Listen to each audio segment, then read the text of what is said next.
But what about pseudo-dementia? How many people have heard of pseudo-dementia? Most of you, okay. It's controversial. Some people say that pseudo-dementia doesn't actually exist. It is a precursor to dementia. Some people say that's not true. The verdict is still out. But the point is, in testing, you should know the difference, because pseudo-dementia might be just depression. Right? And there's no such thing as just depression. It might be a major depression that's, you don't even notice that it's depression. This person just comes in and they say things are a little bit different. They're having memory problems. They haven't felt like this before. They think they've got dementia. Usually that awareness would mean that they don't have dementia. But we need to test for that anyway. And these are some of the things that you need to pay away. People with pseudo-dementia, depression is actually very common in the elderly. It's about 13% of the elderly have a clinical depression. And you see a decline in activities of daily living, which can then lead to cognitive impairment. If they're not taking care of themselves, they're not eating, their hygiene has gone down, they're now malnutritious. Malnourished, there we go. Distinguished from dementia, but it is controversial. So let's talk about the etiology. The most common etiology of a pseudo-type of dementia would be depression, but it could also be schizophrenia. Someone might come in and they appear demented, but they are actually psychotic. Right? So another reason for collateral information, a really good background history. What about environmental life changes? Someone, the 70-year-old widower who comes in, of course he had epilepsy, I believe, but what if his wife died 2 years ago and now he's used to going bowling with her every weekend, and since she's died, he doesn't go to bowling, and they don't go to bingo anymore. He sits around and watches Jerry Springer. His dog died. I mean, there could be a number of different things going on which would lead to a clinical depression.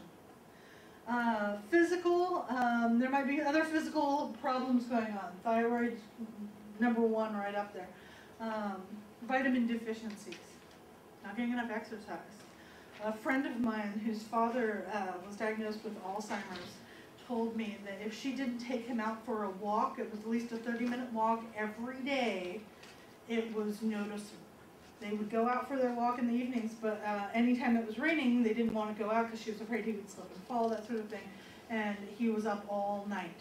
But if she was able to get him out walking the next day, then he was totally fine. He was able to follow instructions and take care of himself with minimal supervision. So that's kind of interesting. It's an interesting finding. What about chemical? Many older people have many different medications. Medication side effects or interactions can cause a person to be confused or disoriented. So you need to rule that out. Pseudo-dementia also has a history of rapid onset. So if they say, I've been feeling like this for the last few days, do I have dementia?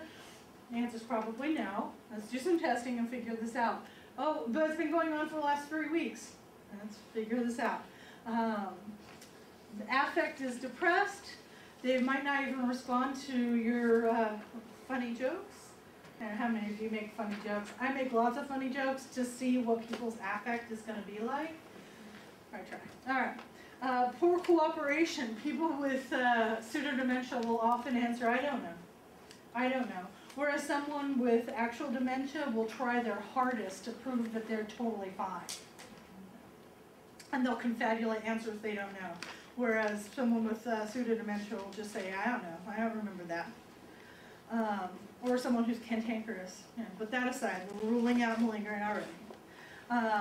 They're minimal responders. They're poor. People who have depression don't look depressed on neuropsychological tests, for the most part. So on tests of memory, they will come out as completely fine. On tests of attention, however, they will come out as having problems. They will complain of memory problems and cognitive decline and be totally aware of everything they've forgotten, whereas people with dementia will either be unaware or will confabulate answers. They'll give you inconsistent responses. Remember, Ms. Vincent was talking about how we look at different test findings. If we've given 2 or 3 tests that look at executive functioning, say the Stroop and Trails and something else, and they have inconsistent scores on each one, think about pseudo-dementia over dementia. And they might be trying harder on something rather, whereas on a different test they might not be. Inconsistent, people who with dementia are fairly consistent in their poor scores. Other distinguishing on tests, people with depression report memory problems, but the memory testing will show them as within normal limits. They're organized in their approach to learning. Remember the ray we were talking about with the complex figure? Someone with dementia will take maybe a stimulus-bound approach, or will be neglecting part of it, or will be churning part of it, whereas someone with just pseudo-dementia, depression, will actually take the organized Mancusi approach. Mancusi being my TA here, okay. They may be slower, but no tremor will be noted, whereas someone with dementia might have a tremor, might have some agraphia. Memory tasks improve with recognition. So you remember the list learning, and then we give the, was boy on the list, was apple on the list? No visual spatial deficits are ever noted, and lower scores are seen in the areas of attention and cognitive flexibility. Not so much everything. Now, anti-saccadic eye movements. How many of you guys know this test? When the doctor shines a light and says, follow my, yeah, that's a saccadic eye movement test. They're making sure that there's no tremor or eye wobbly, that you're able to follow it smoothly. And anti-saccadic is move your eye in the opposite direction of my light. All right? Which is hard to do. That's something that takes effort. All right? It's kind of like the simultaneous, huh? How many people can do this? Come on, come on. Good. Tap your head, rub your belly. Okay, well, at least this half of the room.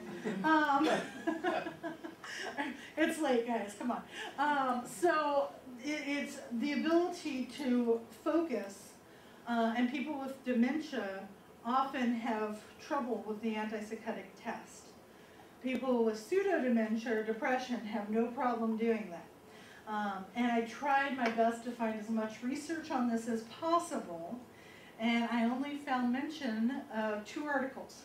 One that said this is the best thing since bubblegum, and one that says this doesn't work at all.